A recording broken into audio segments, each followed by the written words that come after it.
알레루야. 안녕하세요. 전 알렙TV의 알렙 목사입니다. 오늘 이 시간은 욕먹을 각오를 하고, 그리고 이 영상은 예수 믿는 사람에게만 적용되는 영상이라 보시면 되겠습니다.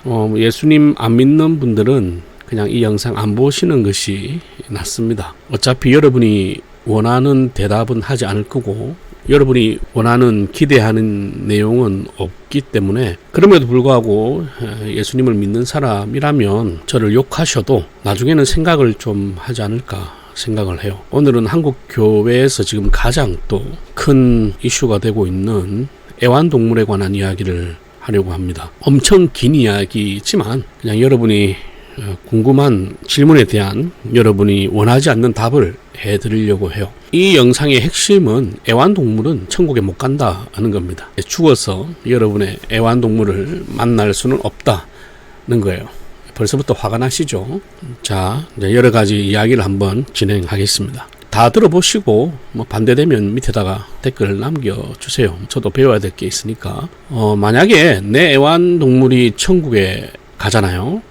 그러면 어떤 애완견은 지옥에 가야 되죠. 그러면 사람을 물고 사람을 죽인, 도살당하거나 안락사당한 애완동물은 지옥에 가야 되는가? 만약에 그럼 이 애완동물이 천국과 지옥으로 가야 되면 그럼 생명이 있는 거는 다 천국과 지옥에 가야 된다는 건데, 그러면 미역은 동물이거든요. 식물이 아니에요. 미역을 그렇게 많이 먹었는데 내가 먹은 미역은 천국에 가고, 아니면 산모가 먹은 미역은 천국에 가고 바다에서 죽은 미역은 지옥에 가야 되나? 혹은 미역 먹고 어떤 생선이, 어류가 죽었으면 그 미역은 지옥에 가야 되냐? 여러분, 자, 우리 애완동물이 천국에 가냐 마냐는 내가 좋아하는 동물이 천국에 간다라는 개념으로 끝나면 안 된다는 걸 이야기하는 거죠.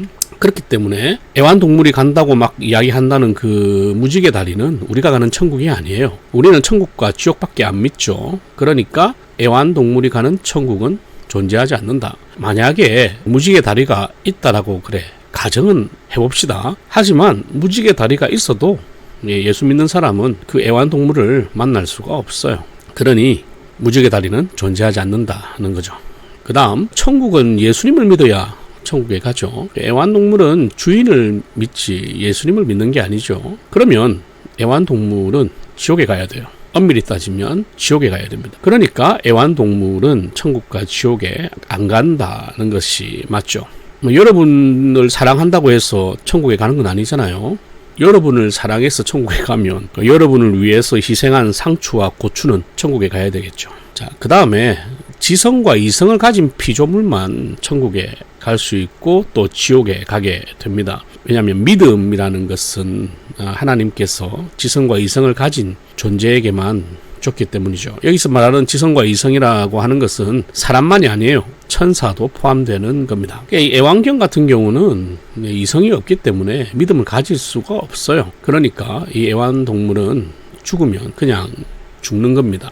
사람을 제외한 동물은 하나님의 형상이 아니기 때문에 하나님께서 따로 주신 생명이 없습니다. 그러니까 생명은 있어도 생명이 없는 거죠. 식물도 생명이 있습니다. 내가 사랑하기 위해서 키워가지고 날 위해서 스스로 희생해준 그 상추, 깻잎 같은 것도 그러면 다 천국에 가야 된다는 건데 그렇지 않다는 거. 만약에 사람과 함께하고 사람과 사랑을 나눴기 때문에 이 동물의 영혼이 생긴다면 그 영혼을 창조한 주체가 사람이 되는 거잖아요. 그러니까 이것도 맞지 않다. 영혼을 창조한 주체는 하나님밖에 없으니까요. 그래서 동물이 죽어가지고 장례식을 치르는 것은 그 장례의 취지에 맞지 않습니다. 장례의 취지는 내세를 품고 있기 때문이죠. 장례를 치른다, 막 거기까지는 이해를 할 수 있습니다.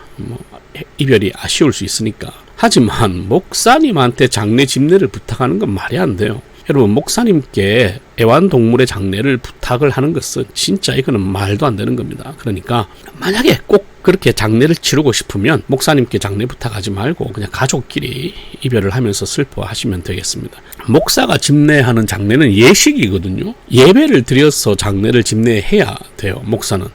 근데 구원받을 수 없는 존재고 하나님의 말씀으로도 위로가 안 되는 존재를 위해서 하나님께 예배를 드릴 수는 없잖아요. 그래서 목사는 불신자의 결혼줄에도 할 수 없도록 되어 있습니다. 그런데 애완동물의 장례식을 집례를 해야 된다. 이 말이 안 되는 거예요. 이걸 부탁을 하는 것도 말이 안 되고 이걸 들어주는 목사도 말이 안 되는 거고 처음부터 그냥 애완동물은 가족끼리 해결해라는 거죠. 애완동물이 죽으면 슬퍼할 수 있어요. 제 남동생도 뿅아리 키우다가 죽어가지고 어릴 때 몇 날 며칠을 울었어요. 우리가 묻어주고 했거든요. 며칠 슬퍼하시고 가슴에만 담고 사시면 됩니다. 여러분, 애완동물을 좋아하고 사랑하지 말라는 게 아니에요. 저는 애완동물을 좋아하고 사랑하는 건 충분히 이해가 됩니다. 그러나 거기에 마음은 주되 영혼은 주지 마세요. 특히 사람보다 동물을 사랑하는 건 이거는 성경적이지도 않죠. 이거는 신앙과 믿음의 문제일 수도 있어요. 가족보다 내 동물을 더 사랑하는 것은 더더욱 하나님을 슬프게 하는 행위잖아요. 하나님이 우리를 위해서 그 아들을 희생하고 그 아들 예수님은 우리를 위해서 죽으셨는데 우리는 그분의 자녀가 아니라 동물을 더 사랑한다. 이거는 참된 신앙이 아니다는 걸 알아주셨으면 좋겠습니다. 물론 너무 집안에서 외롭고 집안에서 나를 반겨주고 도와주고 조건 없이 나를 예뻐해주는 것이 동물뿐이라고 해도 하나님의 형상으로 지음받은 우리는 그 사랑의 선은 지켜야 된다는 것. 동물은요, 여러분에게 조건 없이 좋아하는 게 아니에요. 여러분이 밥을 주고 예뻐해 주니까 좋아하는 거지. 나를 반겨주는 건 얘밖에 없어. 그러니까 난 얘를 사랑해. 이건 진짜 말도 안 되는 거다라는 걸 생각하시면 되겠습니다. 여러분, 그래 따지면 태양은 여러분을 안 돕습니까? 아마존의 나무도 지금 우리를 돕고 있는 거예요.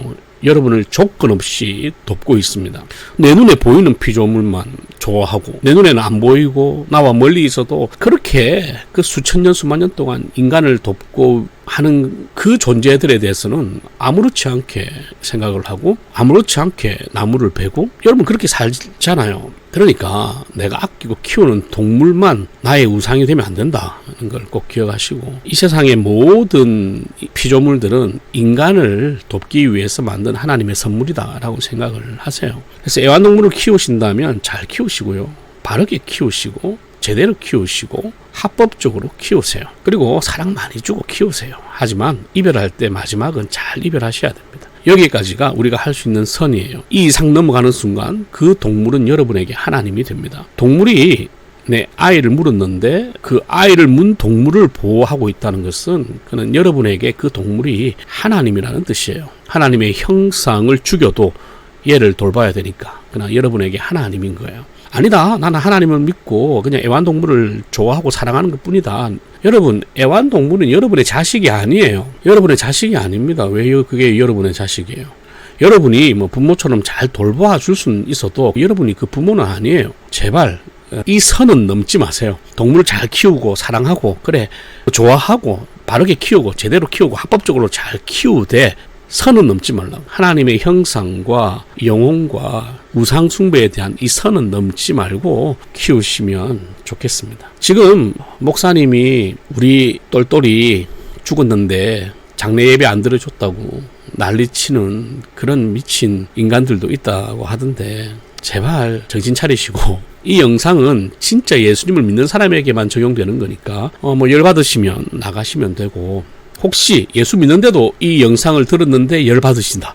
네, 그러면 여러분의 신앙을 한번 점검을 해보시면 좋겠어요. 다시 한번 말씀드리지만 여러분이 키우는 애완동물은 천국에 못 갑니다. 그러니까 이별할 때는 그 마음에 두고 마음에 묻으시면 좋겠습니다. 할렐루야.